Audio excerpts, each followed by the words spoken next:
Hey everyone, it's Kate, and I am wearing a mask today because our Missoula City County Health Department says everyone who's going to be within 6 feet of someone and in public space needs to wear a mask. And I have our wonderful project coordinator filming me today, so we're both wearing masks. And luckily we figured out the microphone, so hopefully you can hear me just fine. Today I am making a book pillow, and it has elastic in the front and then a pocket in the back for your favorite book and a zipper. So I will be showing you how to put in a zipper. I'll write a blog post with all of these instructions, but you're going to want 3 fat quarters, a 14-inch zipper, a yard of 5/8 inch elastic. It can be a 1/2 inch, whatever you have on hand. A 16-inch square pillow form. 2 optional things that I use are an 1/8 inch basting tape and 1/2 inch Scotch tape. So what you want to do for the front of your pillow, you want to cut a 17 by 17 inch square. And then you want to mark 6 inches from each corner on both sides. So each of these red marks are 6 inches from the corner, theoretically.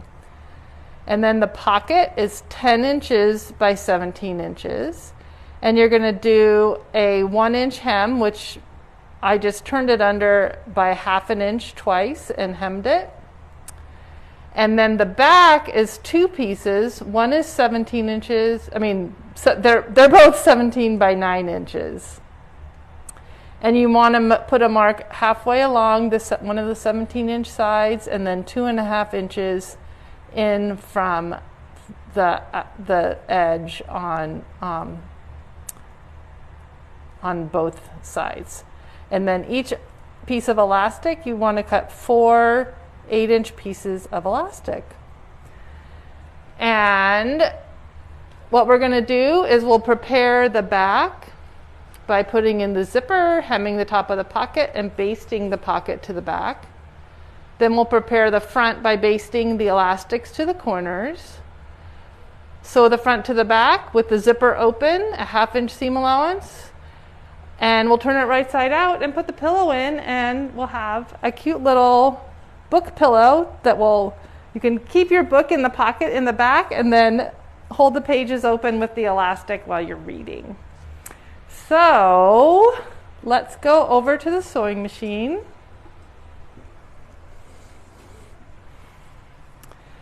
And I have already started preparing the back. So these are my 2 17-inch by 9-inch pieces. And I sewed them right sides together with a 1/2 inch seam allowance. And in between these marks, these 2.5 inch from the edge marks, I changed to a basting stitch, which was only 3.5 millimeters instead of the usual 2.5. And I also back stitched right before both of these. So let's see, you can't quite tell. Oh, there you can kind of see a little bit of back stitching. Because I'm going to put my zipper in between, right in the middle. So my zipper is 14 inches, and this is just a 12-inch opening. So I will have some overhang, which is nice. One of my tricks for inserting zippers is this 1/8 inch basting tape. And it's a 2-sided tape with it has paper on one end, on one side. So this is not sticky, but underneath it is. So I have pressed the paper to both sides of the zipper, and I'm just going to peel it off to reveal the stickiness. And I just like using this basting tape better than using pins because it really holds the zipper in place. So I'm going to put the zipper the right side, so this is the right side. I'm going to put my zipper pull up and center it on the seam that I sewed and press down where my basting tape is to hold the zipper in place. And then we're going to go over this sewing machine. And I wish I had marked on the right side my 2.5 inches. So let me do those really quick. So this is going to be 2.5 inches from the edge. Will create a 12-inch opening. And right now my zipper pull is way up here, and we want to make sure to have it in the middle before we close off this upper part. So let's go over to the sewing machine.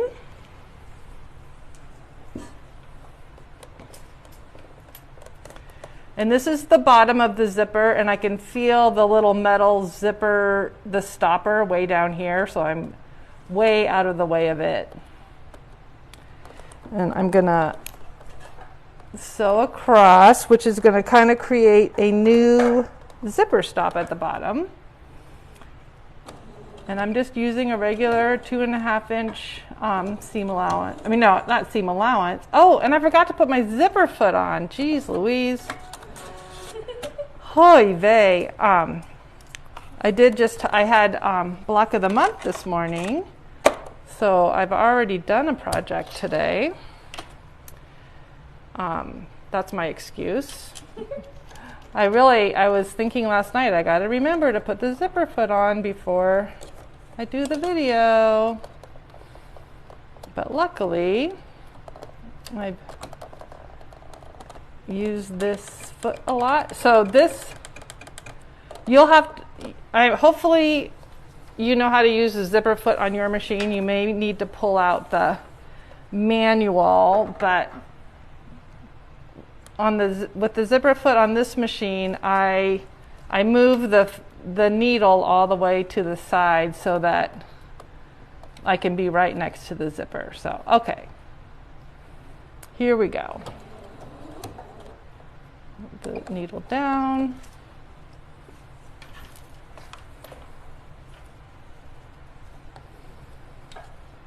And I'm just going right along the zipper teeth from the right side, and then because you're sure that it's looking good on the right side.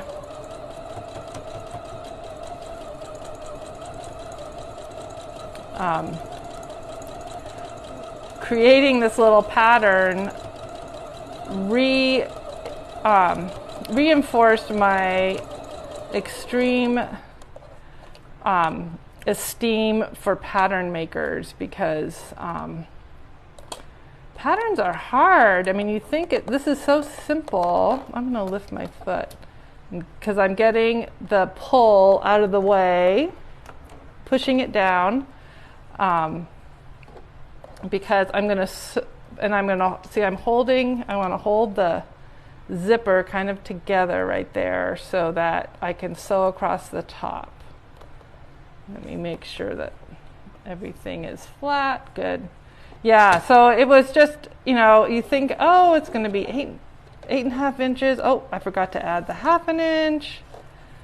And I also can see why pattern makers need to make about 87,000 samples because you think you've thought of everything, and then, oh yeah, I forgot that important thing. So I'm just pivoting with the needle down. And here I go. And now I'm coming back. This is the big fat zipper pull sticking out. So I'm going to lift the foot again, and then I'm just pushing it. It's in the up position, so it's not locked, so I can push it. The hard thing about a kind of completely enclosed zipper is that you have to manipulate it through the fabric. Okay, that's good. Okay, hopefully. There we go.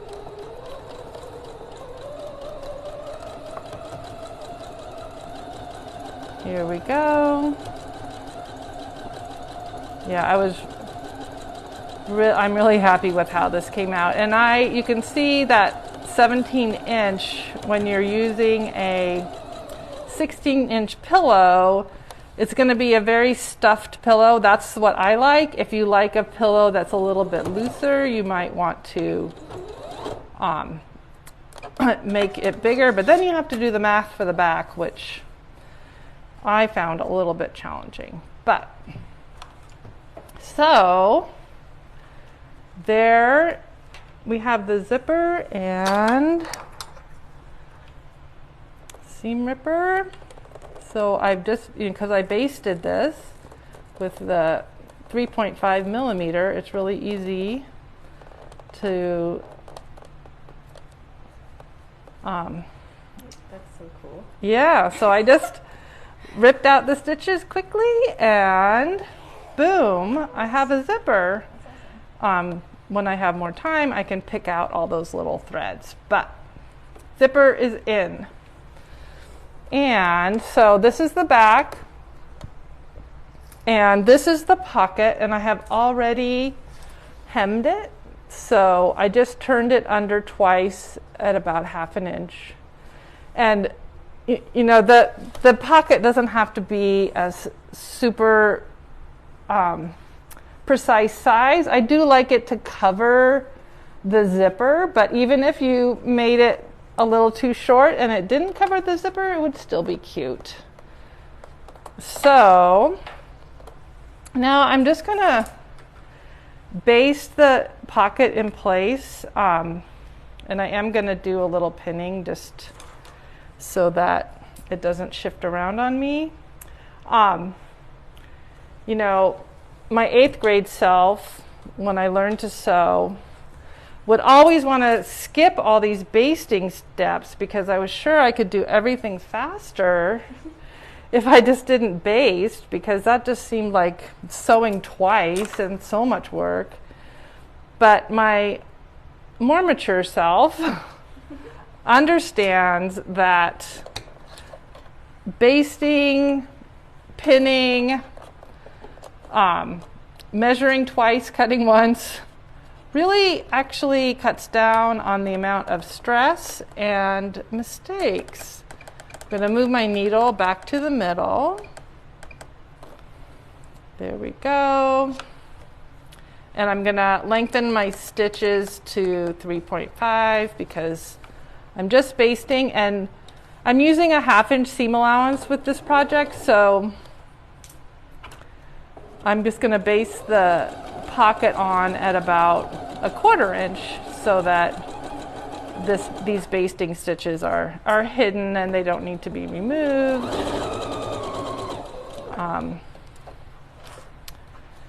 So I'd love to hear what you guys are reading. I have started rereading A People's History of the United States, and it's really good, as it was the first time I read it. But it was a textbook the first time I read it, and I realized, you know, when you're reading textbooks, you feel like you have to read it so fast, and you have a deadline, and you can't really slow down and enjoy a book. So I'm having a good time, surprisingly, reading a textbook. Elaine, our camera person, just read a great book that I'm going to need you to say. It was Aisha at Last. Aisha at Last, it's called. And it's a modern retelling of Pride and Prejudice that takes place in Canada in a Muslim family, which sounds fascinating and right up my alley. So I have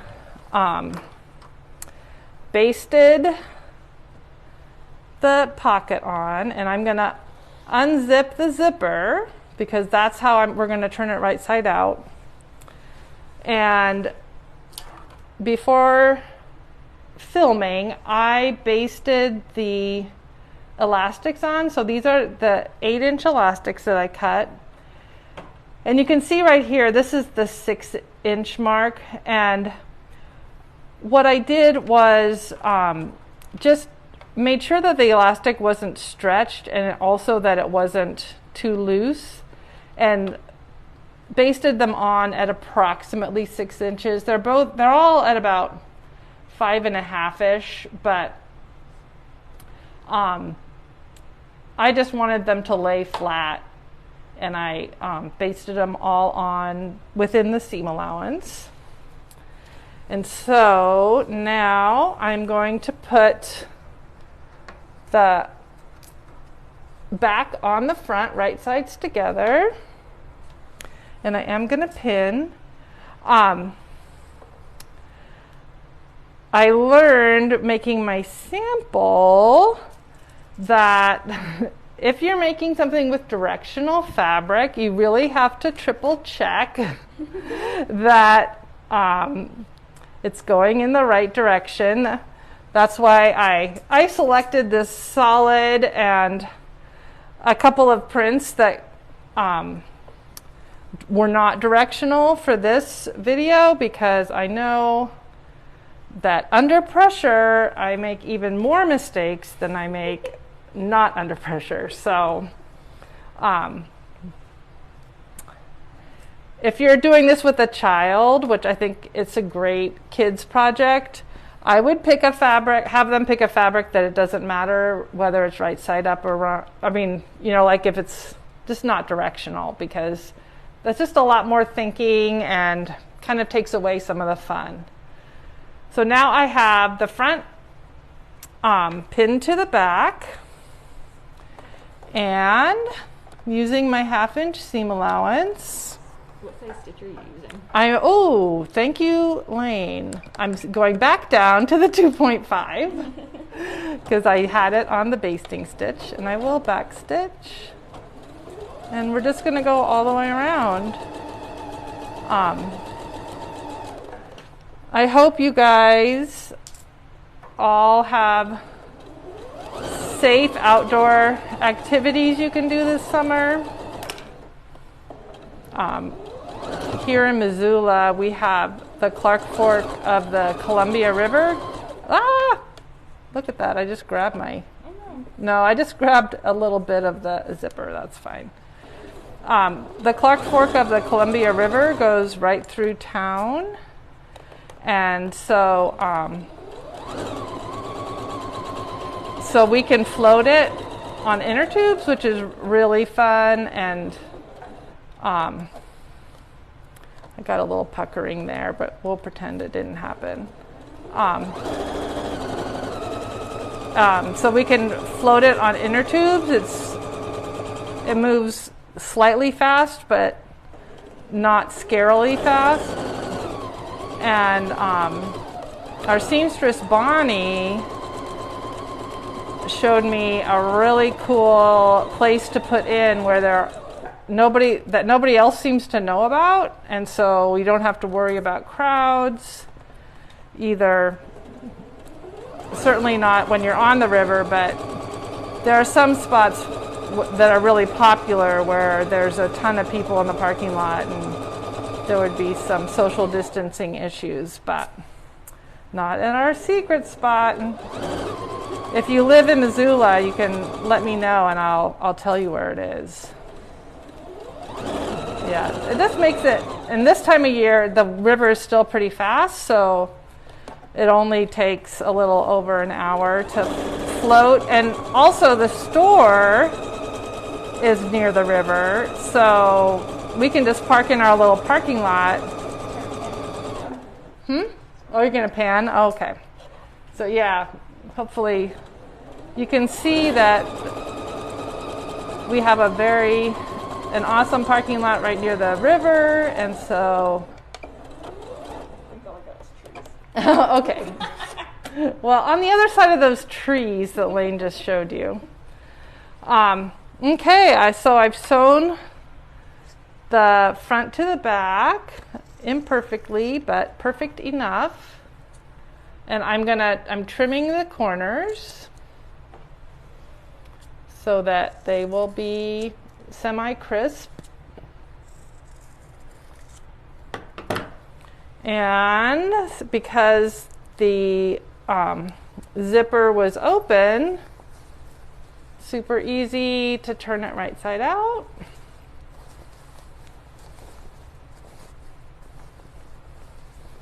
And I like to use my fingers to poke out corners because I have many times used tools and poked a little too hard. So, and especially with a project like this, this is not a ball gown or something that's going to be judged at a quilt show. So I don't worry about everything being super perfect and crisp.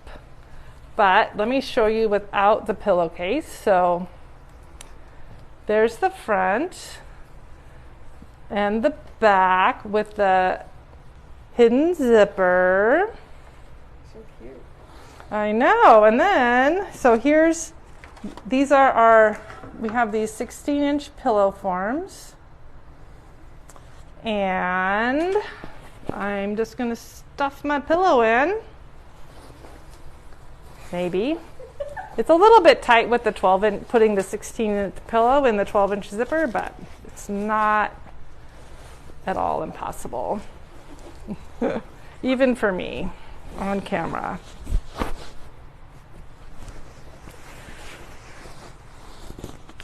Yeah, so as I said, let us know in the comments what you're reading right now, anything that you recommend to us or your fellow viewers. Let me get, of course, it's not going to go in really prettily because it knows I'm on camera. But let's pretend. But you know that I can do it because the other one looks good. But you do need to, as you can see, kind of make sure that the pillow gets all the way to the corners and that it's pretty even. And it does take a minute, but it'll look good in a second. I hope you guys enjoyed this video, and on Wednesday I'll be putting rivets in my white Ames jeans. I know, it's so exciting. And so I will show you how to do that and how to put a snap instead of a button in, because that's the way I do jeans.